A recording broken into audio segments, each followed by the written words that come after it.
Honorable Richard Ofori Anchiman Zuba and I you'll be joining me in the studios. We're having one or two discussions in Kumasi, and then also concerning Blue Light, the latest. Stay tuned with us. And now Yemfa and no Embryo.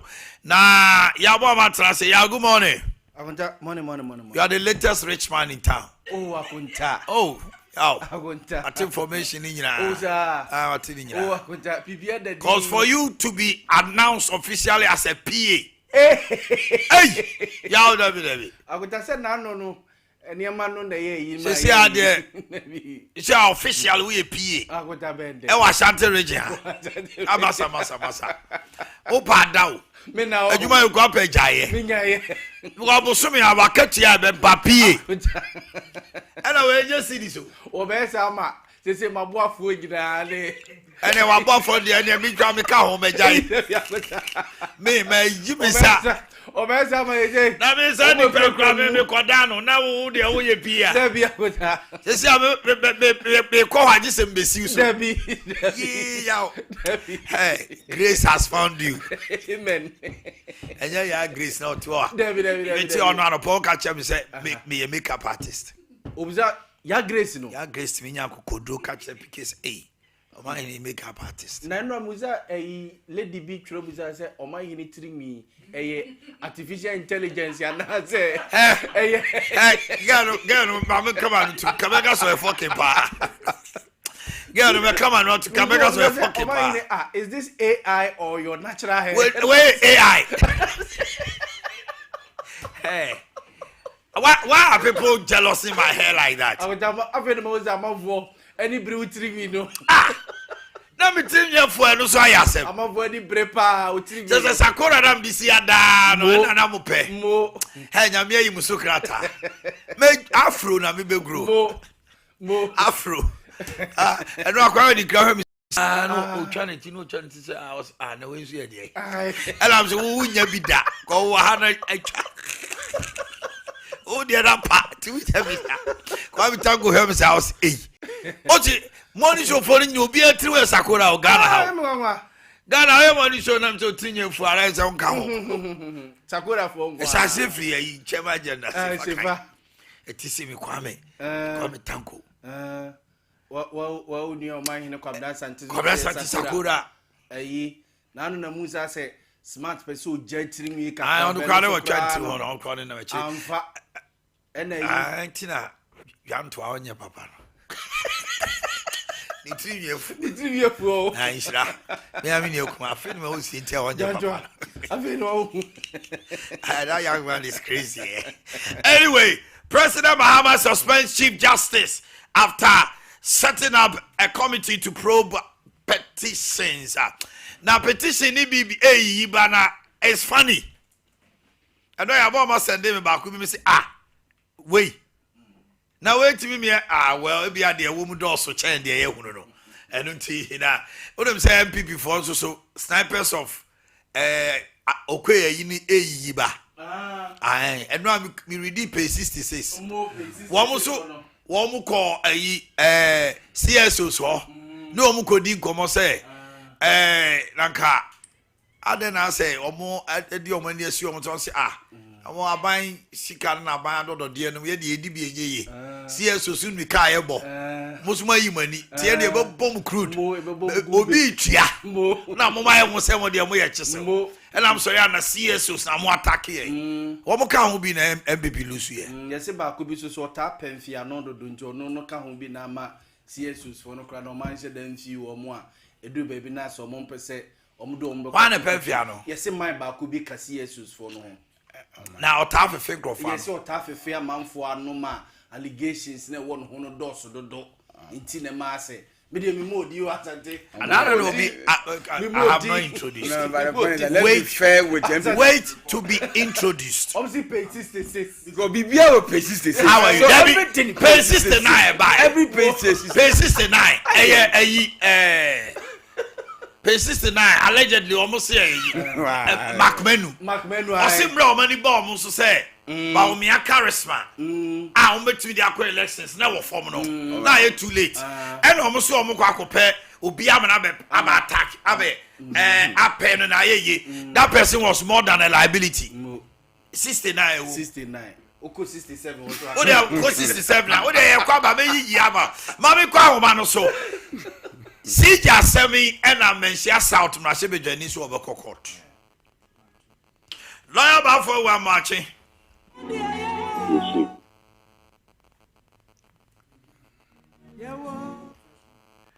lawyer ba for one marching now pom to say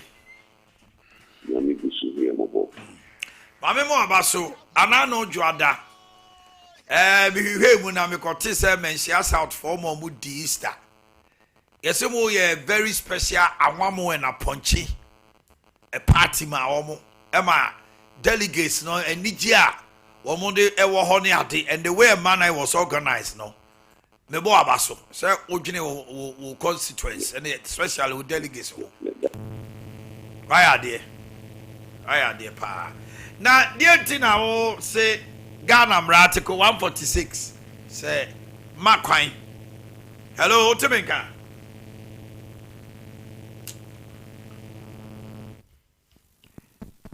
Honorable Timinka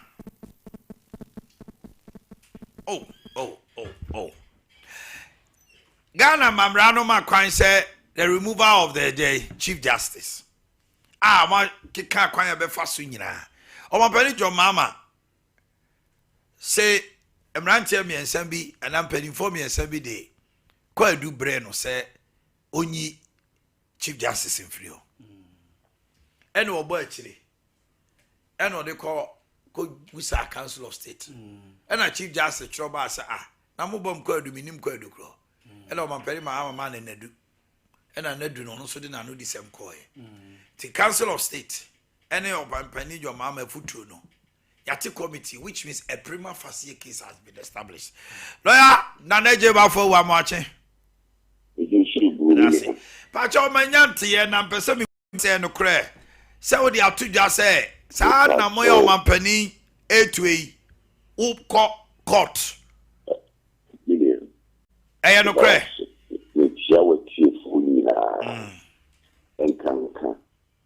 Madishia a woman share and that era and that open for C2 era the Bolivian sorry. Inia Adia air course one Adeakye Abia Ijadi Ayem Shishia. Wow, we mean the Ghana mine with 3 bar Nami Ayabum Yababi do the Ayawani Sabi Odium Betimasi. The constitution and the democracy yapija be do baby I agree so the agency that sorry the basa yana nanumbi edipidi edomo di chaso yana nanumbi sabi wufri kuma na ye to na chiwo mo enti Adeakye yana nanumbi do mo ana to ADDC ho enti esad abia etesano ye tutunase ye nyene basa because we dia agora one here na beba ni na nam ye ofno ye ma menum bi enti ntre kroma jom ye jana kotna ma no ni bredi ana sebi ye de ma ebro ye ma menum on the street ne adieno one here ni esako and then some go Ubia the year 2000, dear one year. So he said, Yabako Sigano, ya politicize it. Nano, Sissy Cradon, so much as a Rollins, Crano, Sebi, Yakase, Rollins, version, and it could be a share one quan. Intidia on the numbers of ma omushire omunkwano and okokra krana na ndeni toy na mafui omuni ndi kwebe towabo so enti emam say abakosin ya politicizing intio eni esi degree insi na budi takwa obontiasie so say Chief Justice there, we don't suffer Kanoa.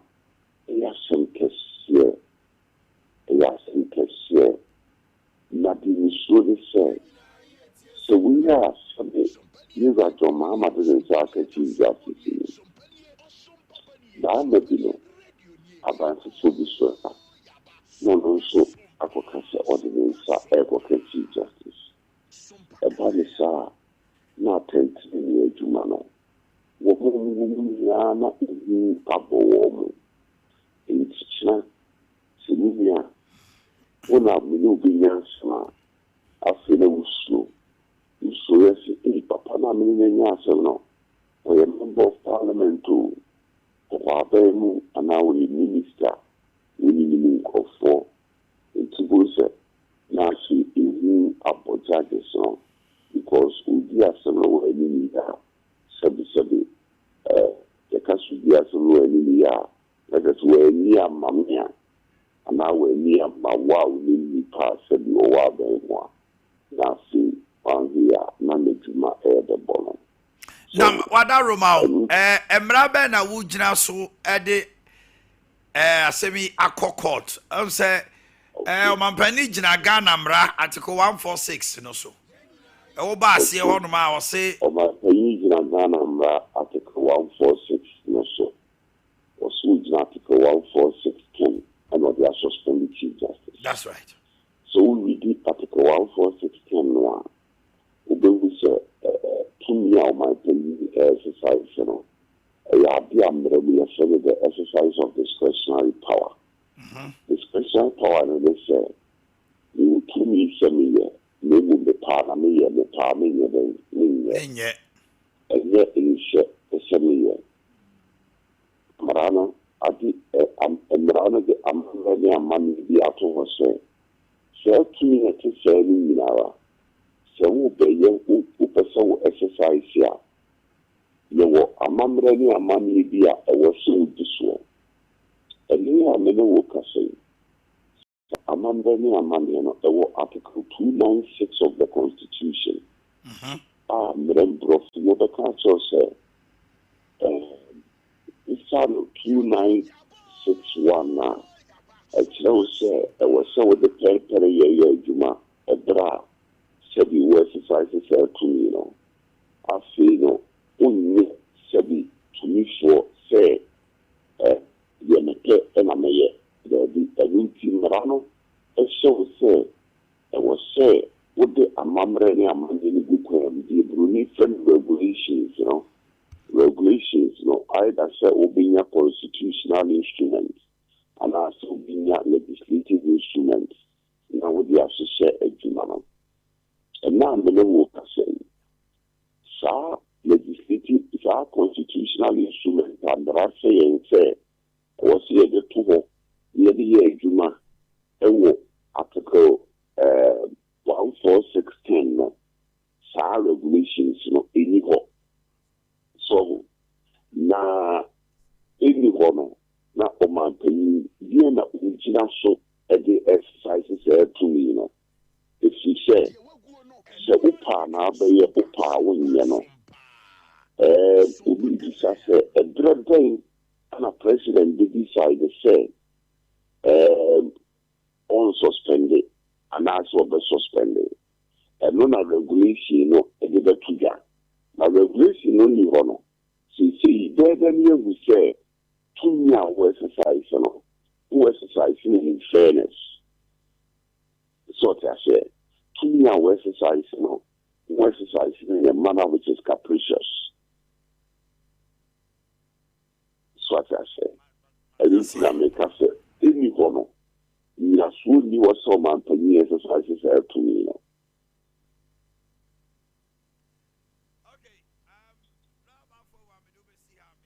Besa about champion near no to train komo. Near Omanhene Jina so article 1466 of the Constitution or the Krata and a minister for government communication Felix Ofosukwa or Kwachi Ofosu MP and was say enipa enumi and a Mrano man kwan na nipa the Justice Gabriel Scott Poaman Justice of the Supreme Court. Justice Samuel Kwame Adibu Asiedu, Justice of the Supreme Court. Emrani so on for Supreme Court Justice Mienu. Na baako chairman. Enti Puama di kan di emso na chairman.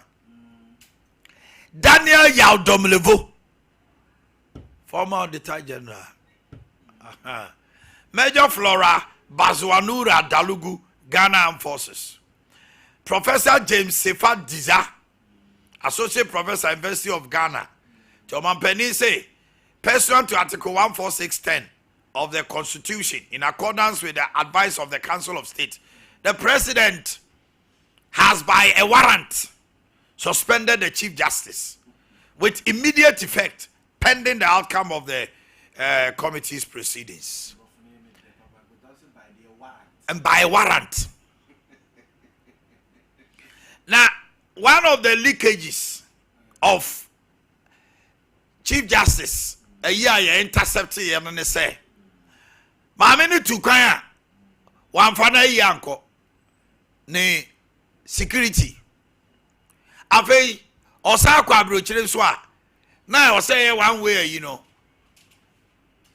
Obogana can 96,000, 9,600 dollars.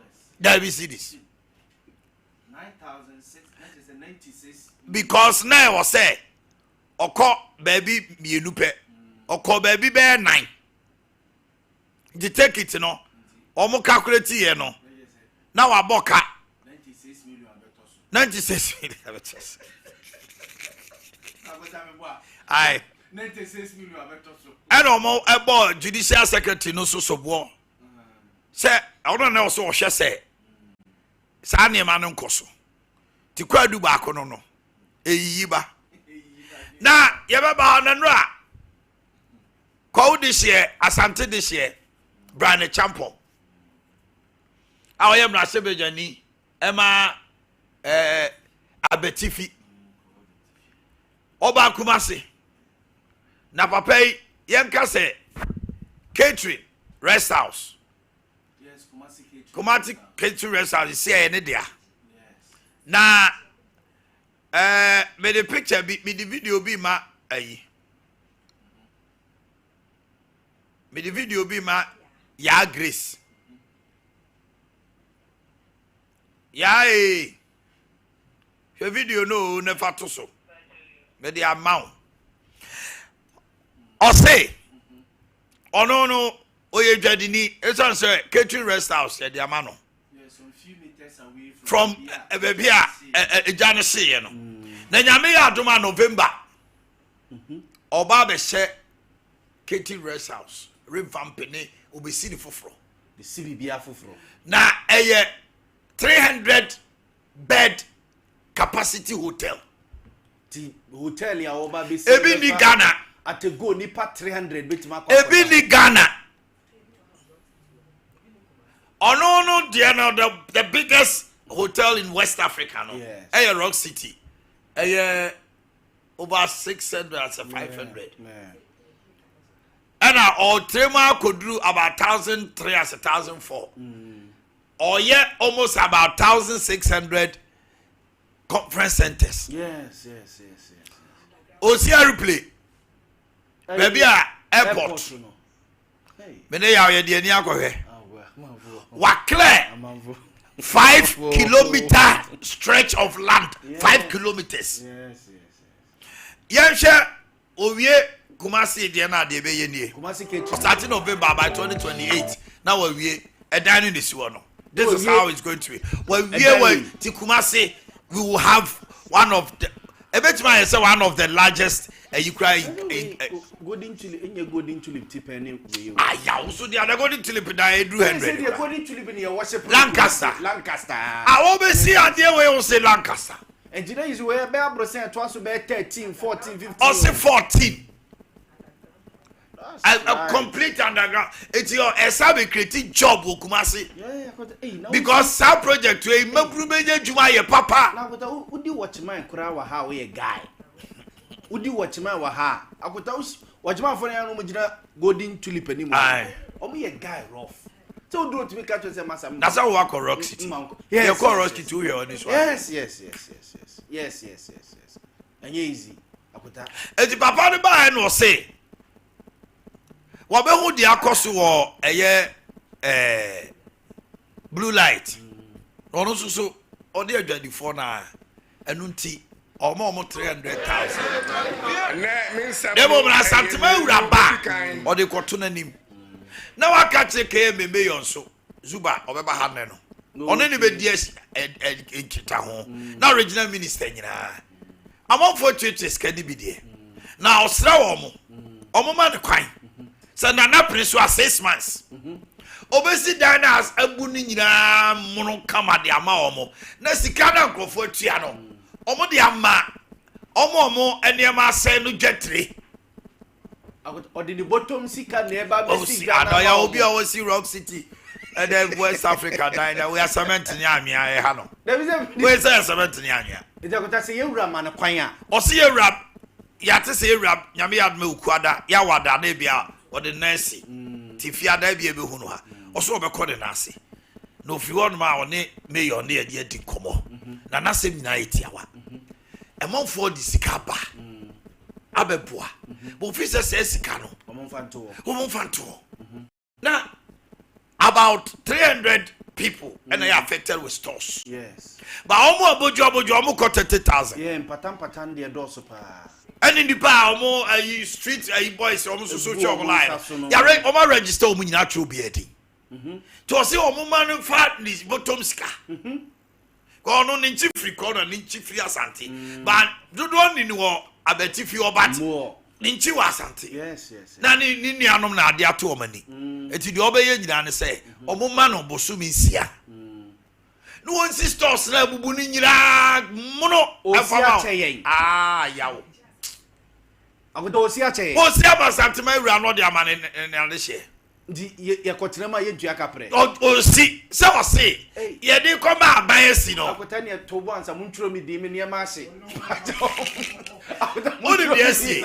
Ajadi phone gidi omo aban mu no because of KJT race course to cry case de omo ko omo ni ba omo so na ba bi e de ma omo ya jeffrey omo sem it was say sa gidi na eni ho nti no opese otu sa na mo no eni o si wi a km e na eche e na omo shop no so e dey e se ye no shop no niura number 13 came TV anase obi antimi ka say odi ama obi foforo e na nyo na adu sika krasie no abeka say o kwa edi mache na betua sei to pese ono emo omo ha omo osika tua nim okay na yes obaji came for any aban ade so mo masoa what you fam so ano this is a good Samaritan your friend Kwaku anansa akosi I jump on minim so di kofidia odi yaw yenie akota nie ma se Naira, only former MPs and the appear could be and some other MPs. They gathered and Omoyama, I'm sure former Tepa MP, former Wanuya Anhre, that's right. Me who my Bright Rakubrobe, yes. Former MP for baby I say and Omoyama nefe. Bosome from former MP say say omo see omo an ha omo kakra omo di adwumanti ejusu MP and calling someone calling so amankwa so bai amankwa no yentie papa ne kakra na mra mo nche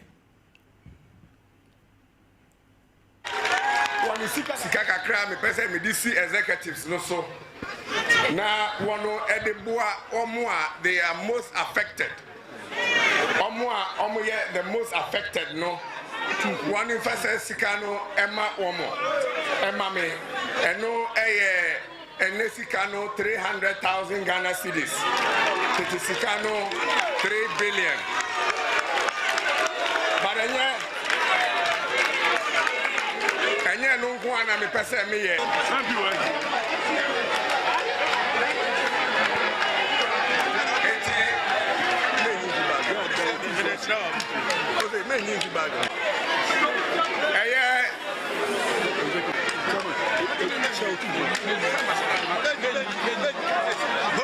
if you say CA metietie ehu a ewo amanfo mu say abai besia ebekwa kosi sen say we be ya ebekwa kosi sen asanteman de ni wura eye ba ko pe eye asantehene otumfo wama ni musu kakra obeba na wotwi enko awieye na aba bedu Gana eni asanteman mu menene bedi nkomo mene aban so regional minister eni KM so bedi nkomo na esa yase a edan a esi hei me Brian Champon Messi senia na tie edi ama santeman Messi edi ama santeman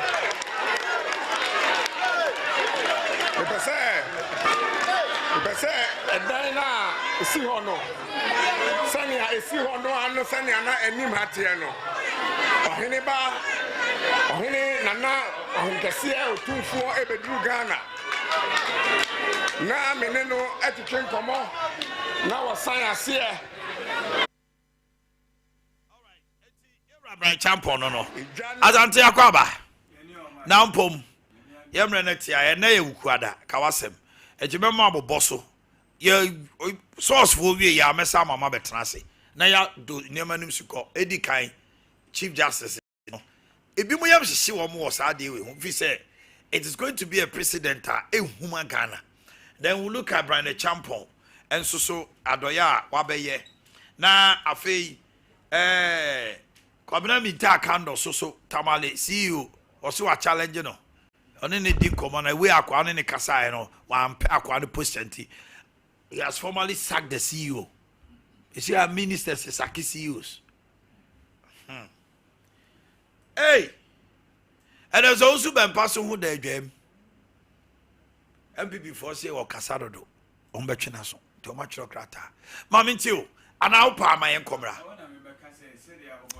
Aye, my encomra. A boss 7 omuye sports gear in the ya many more trassi. And they ukwada. And to remember my common sem nepa. And then and sem no. Remember demon semwa. Now minority and so on nomonam crataso say. Your mama, Ediana ye. It's wa to the ye, your mama. Minority for almost into your mama and mammy, I'll do a near city. No, I was in your mamma. A German son in the strong train or mope. I don't know, Mammy, we know. Omen himself, so the petition, of course, only German son on few lie. Because the Chief Justice has the authority to decide whether a prima facie case can be established when it comes to the Electoral Commission. Oh, sir. Yes. Ghana Mrano. Chief Justice Nebecha say, and someone kind of dimu and I say dimu. So my penny was so much Chief Justice so near you may be able. Oh, and the Chief Justice mom the Betty Committee. Auntie Mammy were free when the Adeakye Abia. And minority says, Mammy, you're free one man. Adeakye free. Now, no, your mama opportunity. I would have DJ Men's as a son near ma. Massa, Rabba, what you might, Rabba. The minority canon, meaning the one penny.